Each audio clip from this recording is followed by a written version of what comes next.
So we have a guitar-shaped guitar, which is superb.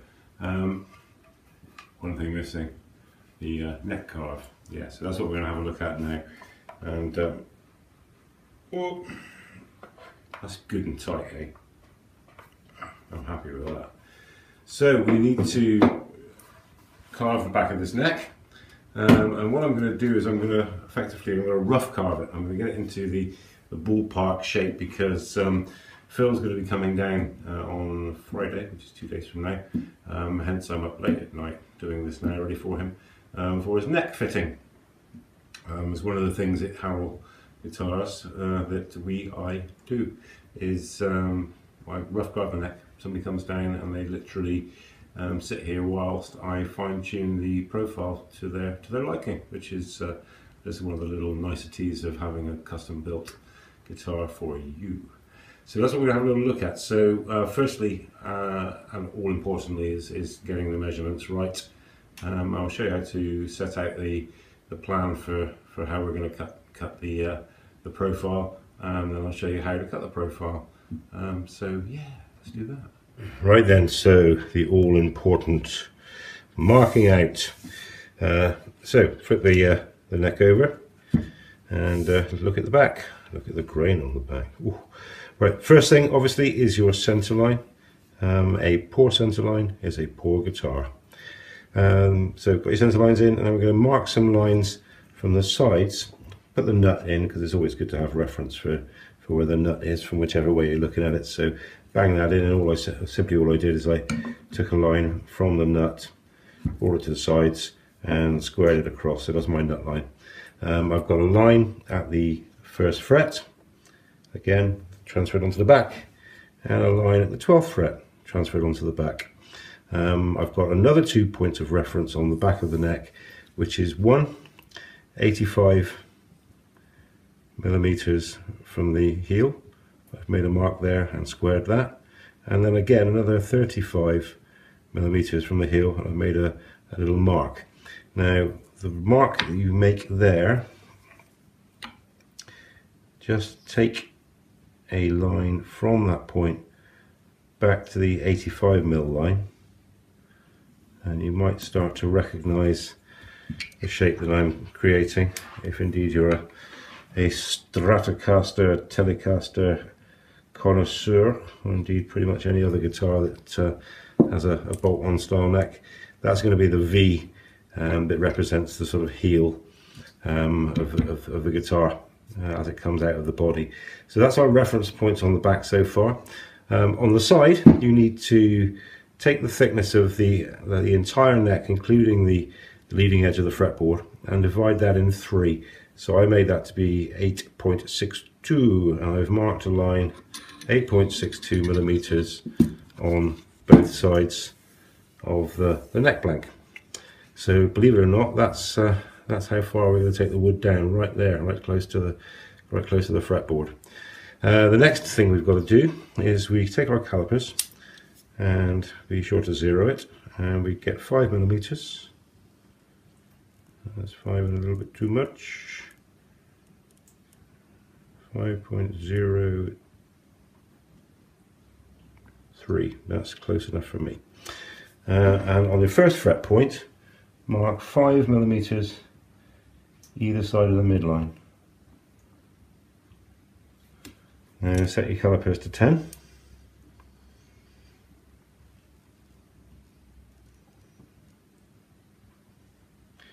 .01. 10, bang on. Getting good at this. And now go to 12th fret point and mark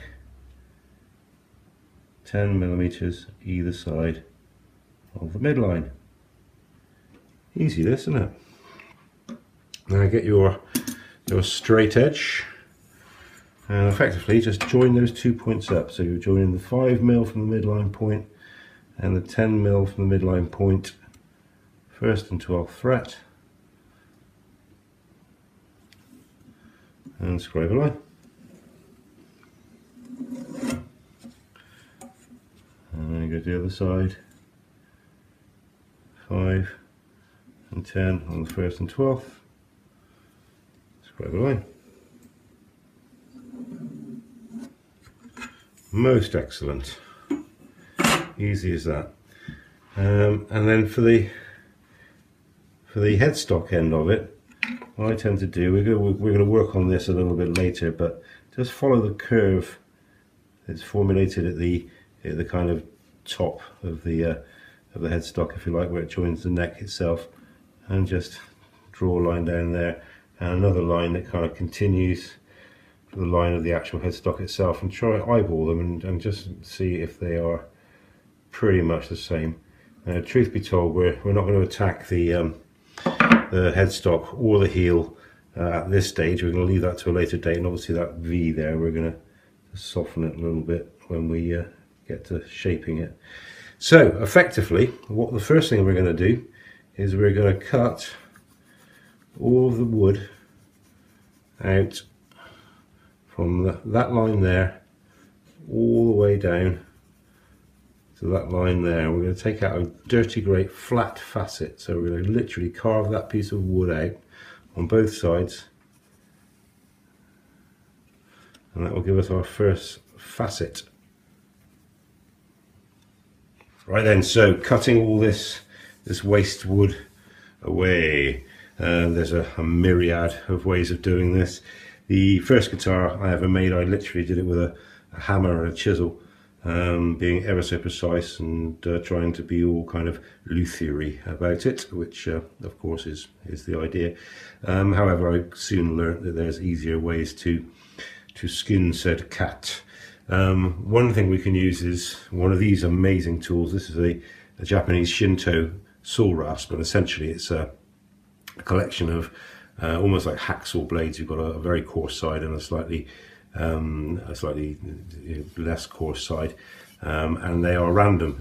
Well, not technically random, they're in a kind of honeycomb shape, but the way that they cut is completely random. You can remove an enormous amount of material quite quickly with one of these, and quite simply you just hack away. So we've got this line to bear in mind, which was the 5mm, 10mm, 1st and 12th fret points. We've got the line down here, which was our 1/3 depth of the neck, and yeah, quite simply just hack it away until you achieve a flat facet between those 2 points.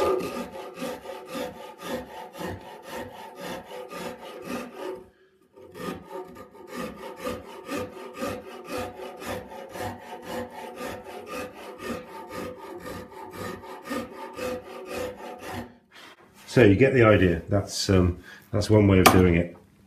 The way that I do it is subtly different. I wouldn't recommend this necessarily for your first guitar. It does take a bit of getting used to, and it potentially is the route to the dark side.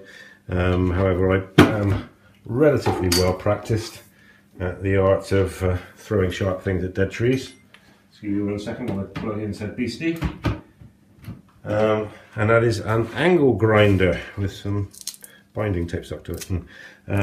An angle grinder with one of these flappy sanding discs attached to it, and yeah, I tend to use this purely because I'm impatient and incredibly skilled. Arrogant. So yeah, and again, same thing.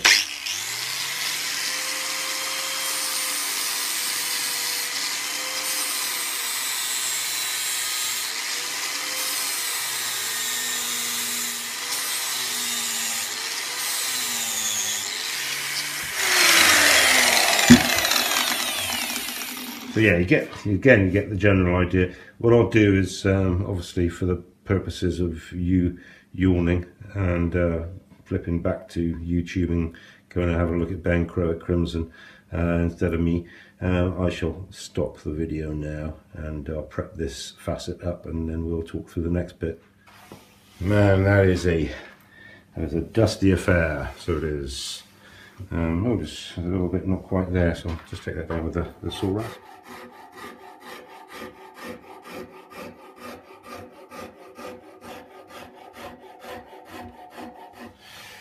Great stuff. So we've got 2 similarly shaped facets, one on either side of the neck, and hey, it doesn't have to be absolutely bang on. At the end of the day, we're hogging stuff out with dirty great rasps and angle grinders.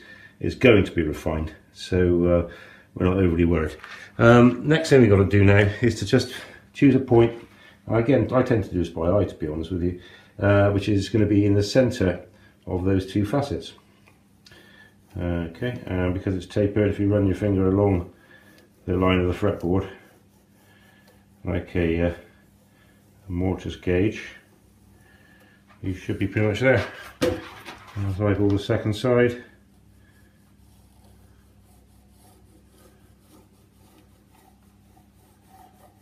Great stuff. And now what we're going to do is we're going to create another facet, another pair of facets, which are going to go from those two lines to the actual midline of the guitar, and then you've got a kind of half hexagon. Would that be right?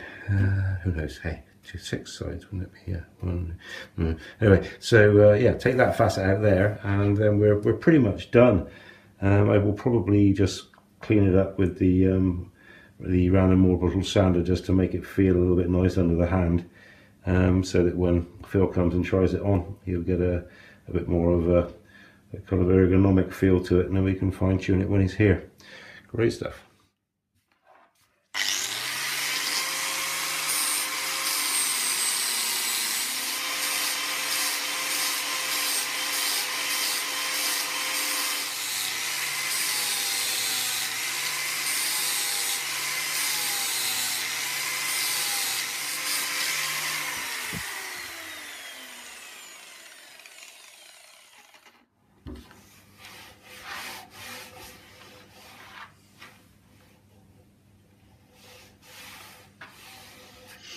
Right, and all remains now is literally just to round over those facets, and yeah, we're in biz.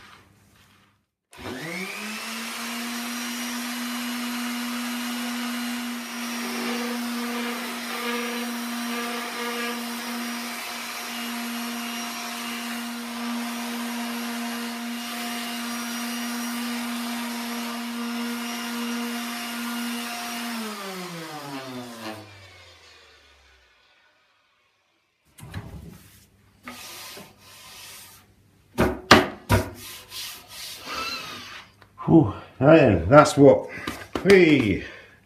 Mr. Fender would have called a baseball bat, which was very popular in the early days of construction due to the fact they didn't have truss rods, so they needed lots and lots of tree to withstand the string tension. So yeah, I mean that's a perfectly usable neck profile now, but we'll see what Phil thinks of it. My suspicion is that being a shred god as he is, you'll probably want something a little bit slimmer than that, which of course we can do. One thing to bear in mind when you're putting the radius on the back of the neck there is that the fretboard is part of the neck. A lot of novice guitar builders kind of assume that the curve will start when the fretboard ends. The reality is that the curve of the neck is part of the fretboard, so don't be afraid to run over the edges when you're shaping. Anyway, yeah, so that was, I don't know, probably about half an hour from a blank to a guitar neck shaped guitar neck. Yeah. Oh man, that was a dusty affair. So there we are. That's the basic shape of the back of the neck, all carved in. Took about half an hour. Probably take about 2 if you use the Shinto, which I would advise you to do if you're just starting out. That's a bit scary. So yeah, I'm happy with that. I hope Phil's happy with that. As I say, I think he'll probably want that taken down quite a bit because does all that jazz. So I hope you've gained something from watching this, and if you have enjoyed it, then please do subscribe to the channel. Press like, tell your friends, tell your bub.